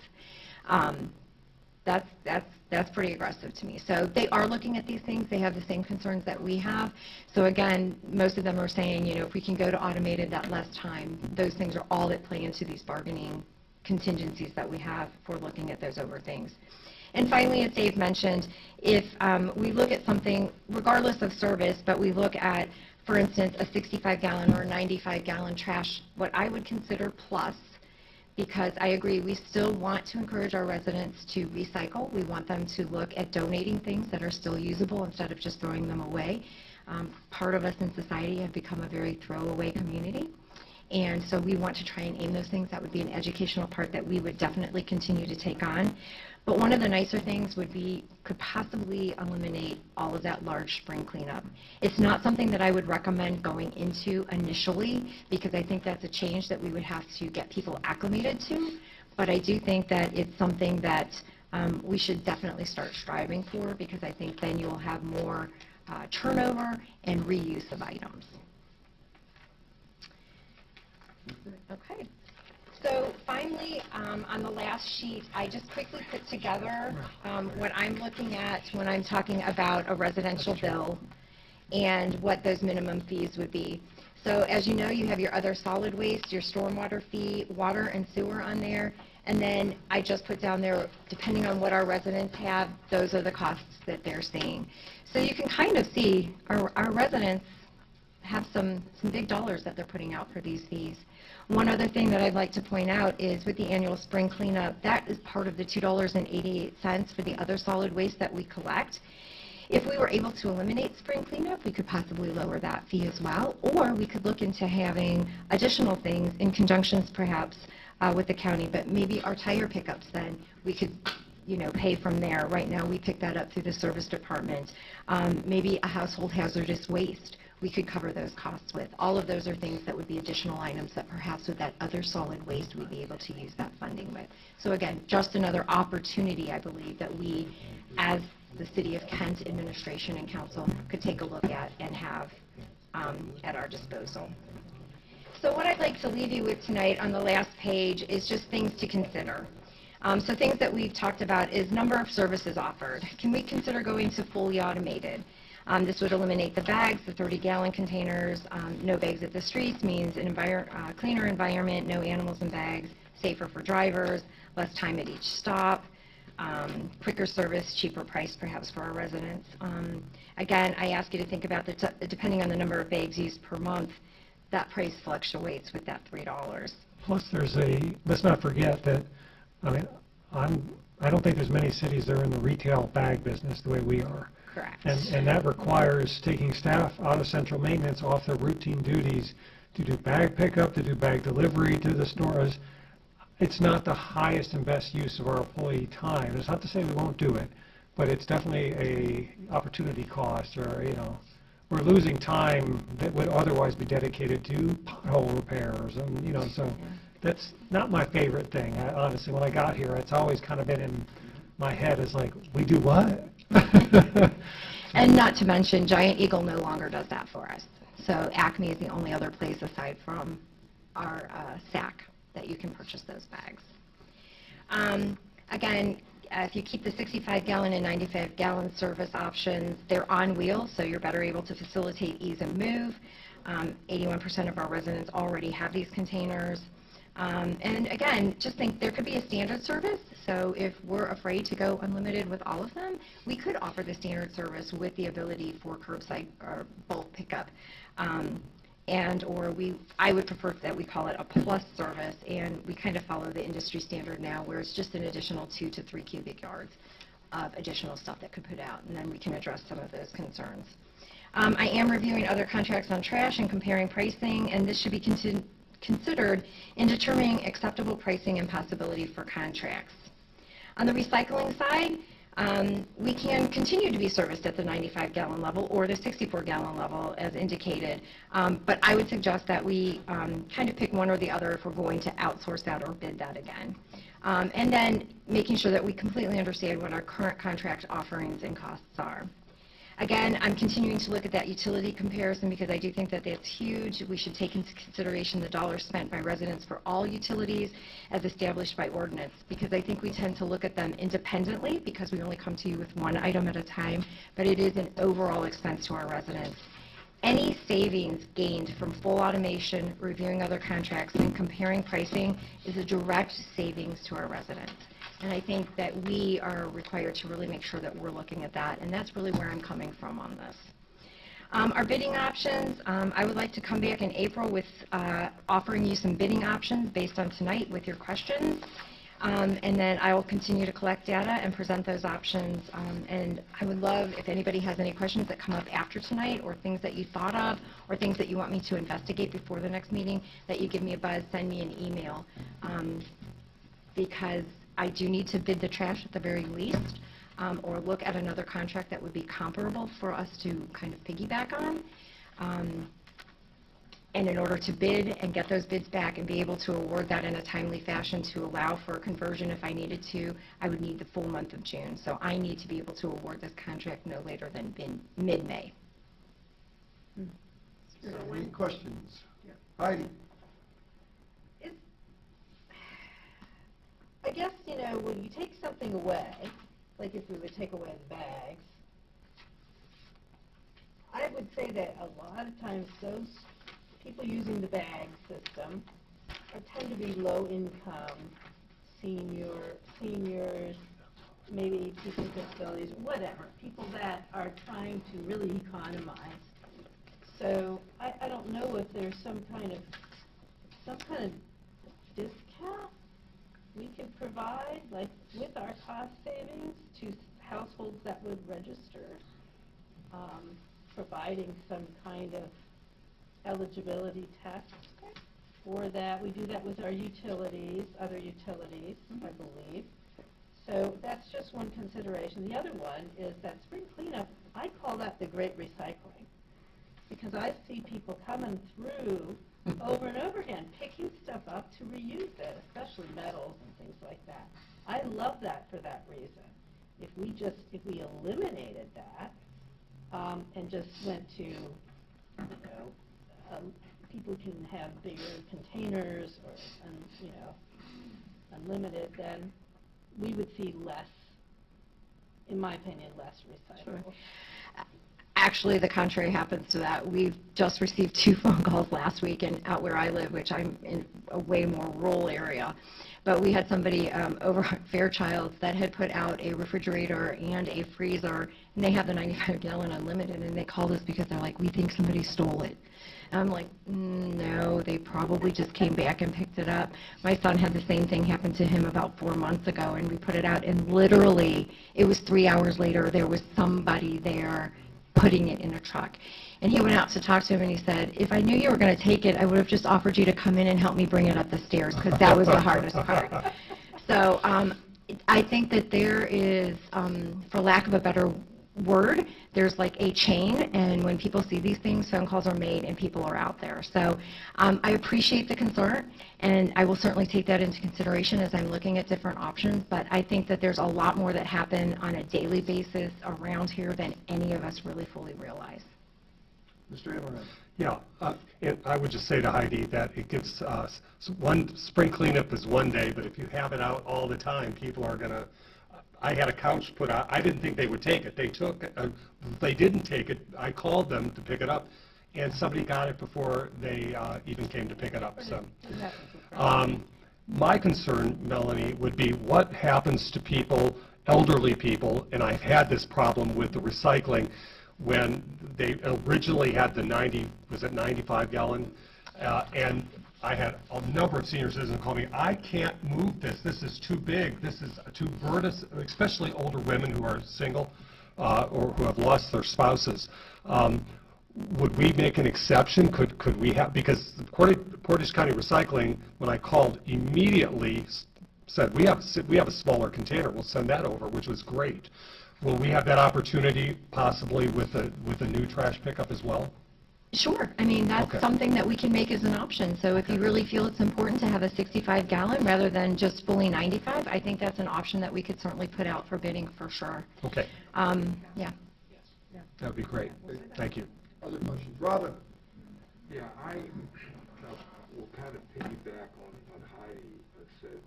To be honest with you, I use bags. It to me is more inexpensive.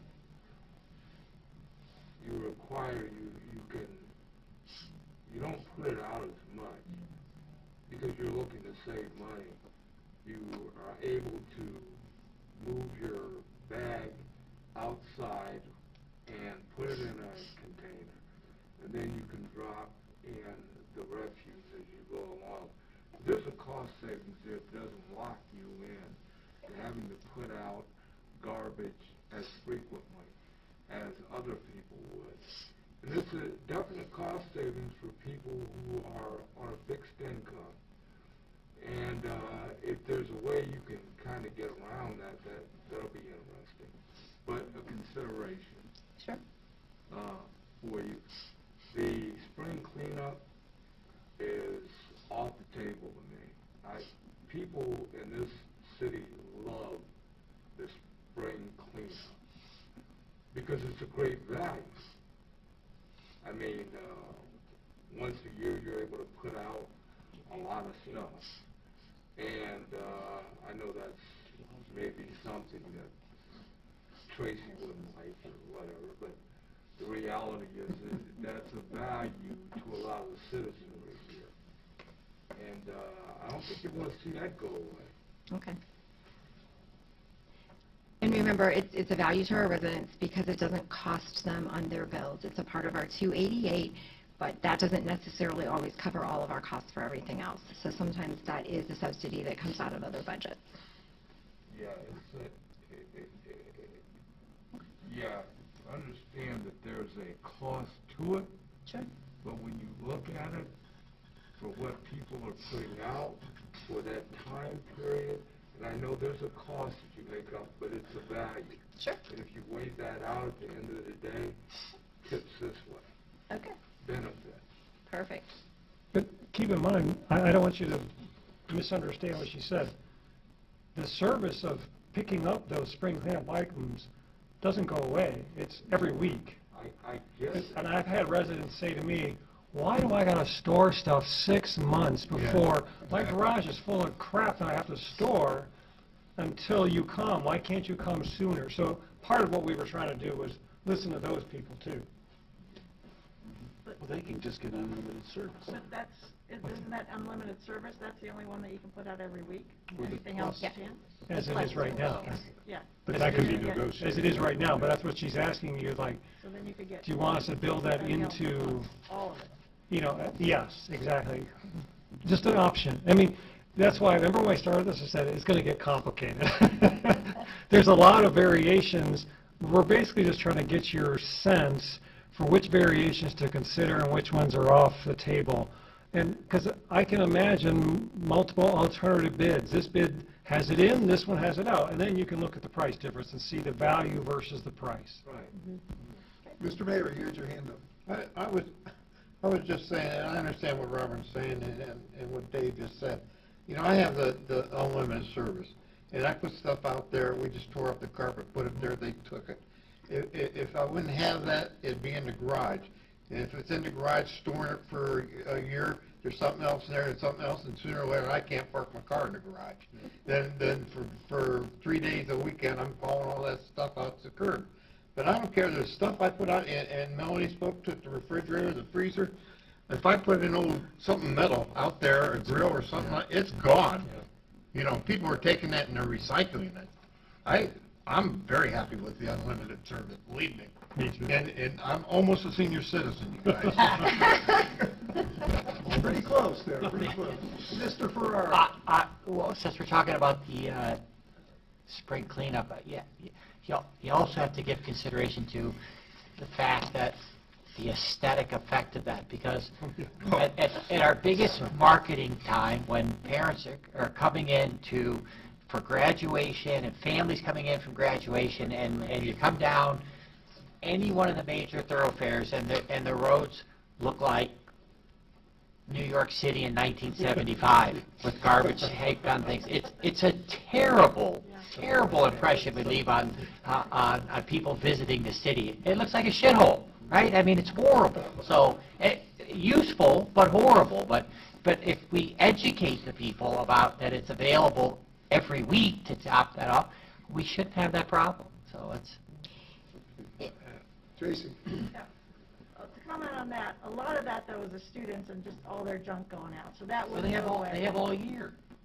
No, they're moving out. So who are we catering to, the students or the residents of the I'm town? just saying, that at that time, there's still gonna be a lot of stuff out there because it's the students leaving and they're just leaving a lot. I get that.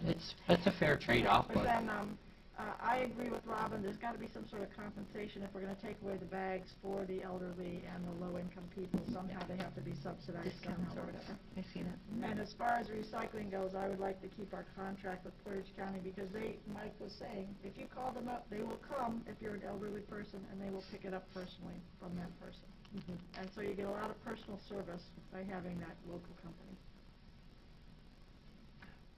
Robin. Yeah, and for me,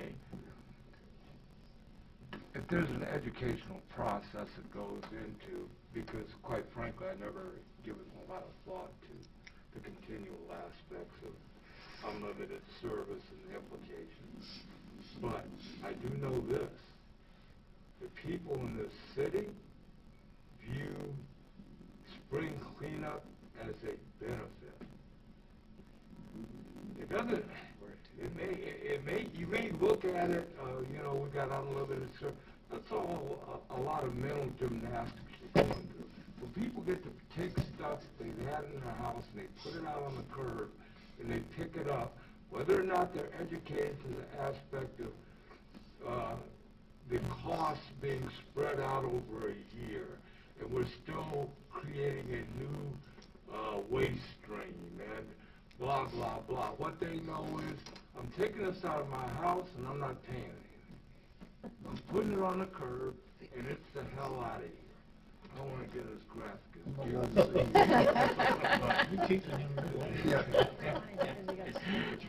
But now I had never given real thought to the aspect of, you know, streaming when you look at the overall cost factor and all, because Dave came up with a calculus issue.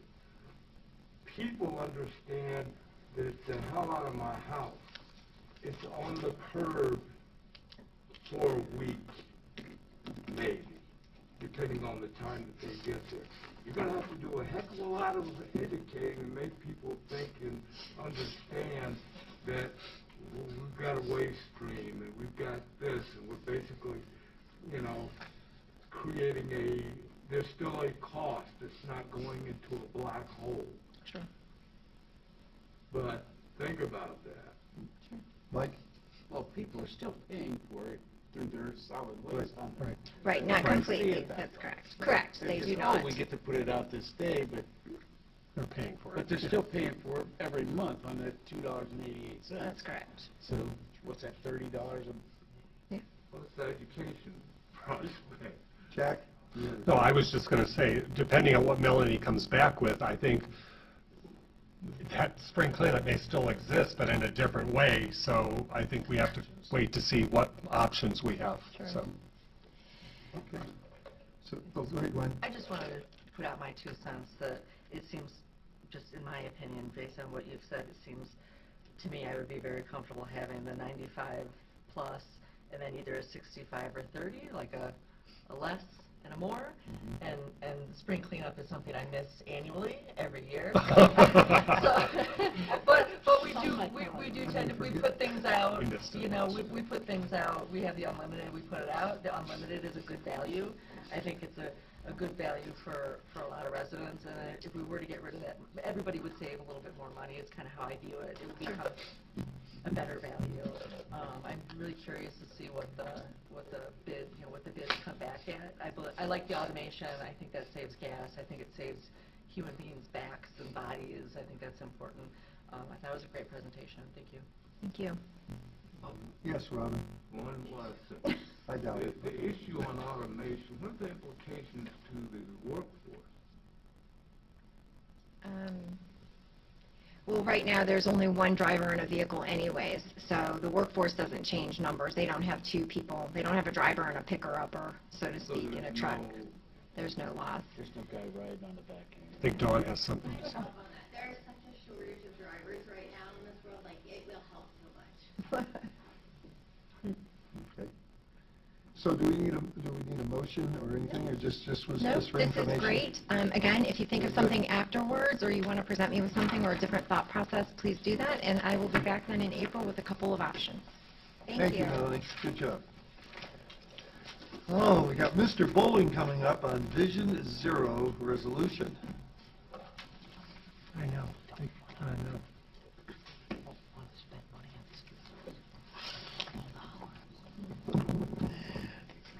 Good evening. We're here tonight requesting your consideration of adopting a Vision Zero resolution. So what Vision Zero is, it originated in Sweden in 1997, and it's basically a goal to reduce fatalities and serious injuries on roadways. In 2015, the federal government passed the FAST Act here in the United States, and it included 5 measures that they're requiring the state and their MPOs to track dealing with fatalities and serious injuries. In 2020, the State Department of Transportation adopted a highway plan that took into account Vision Zero, and their goal, quote from them is, "Their sole focus in transportation safety is eliminating traffic deaths and injuries." And last year, our local municipal planning organization, which oversees transportation dollars coming to Summit and Portage County, passed a resolution, a similar Vision Zero resolution. So basically, you have the state, and then the MPO, and then now we're talking about Kent specifically. In the end, what does it mean? First off, it's a recognition of what we've been doing for safety along our roadways for the last 20 years, okay? It's a commitment to continuing that and adopting a goal of 0 fatalities by 2050.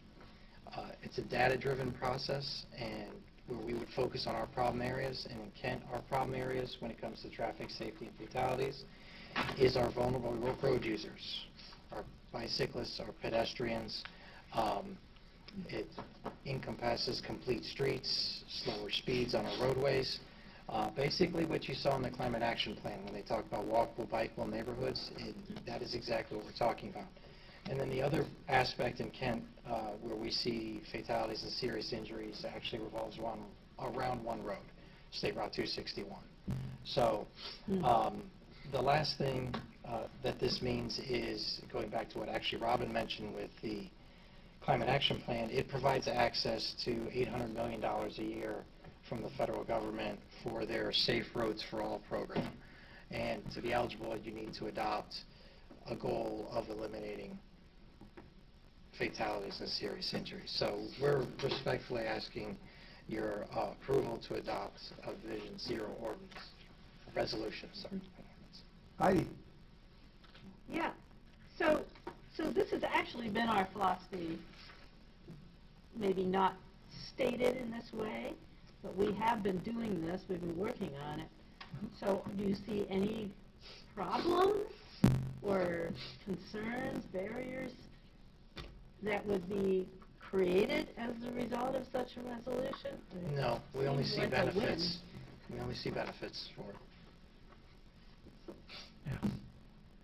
Other questions from council?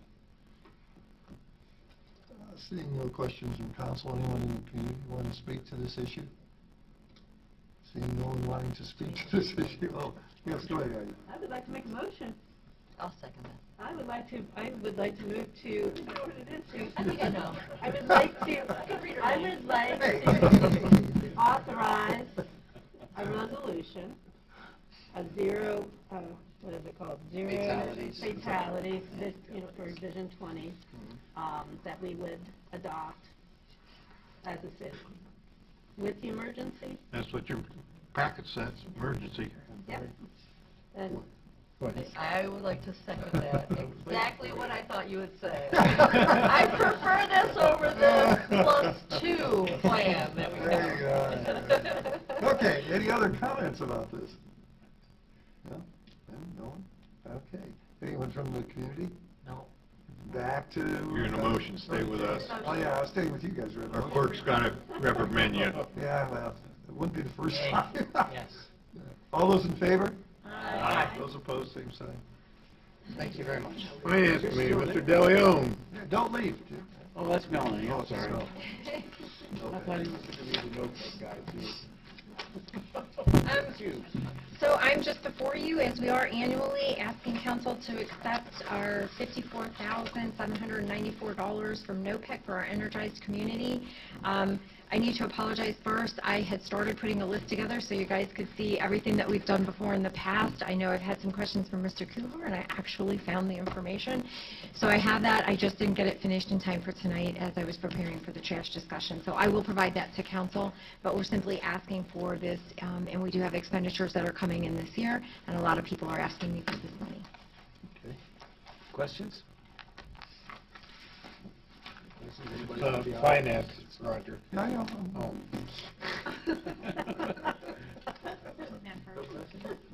You know, senior citizens. I know, I should have preferential parking outside. Is there any, one in the audience? Back to council. Move to approve. Second. Emergency? Is it emergency? Yes. Emergency, yeah. All those in favor? Aye. Aye. Opposed? Thank you. Okay, thank you, everybody. We're adjourned. Hey, a busy night. Busy.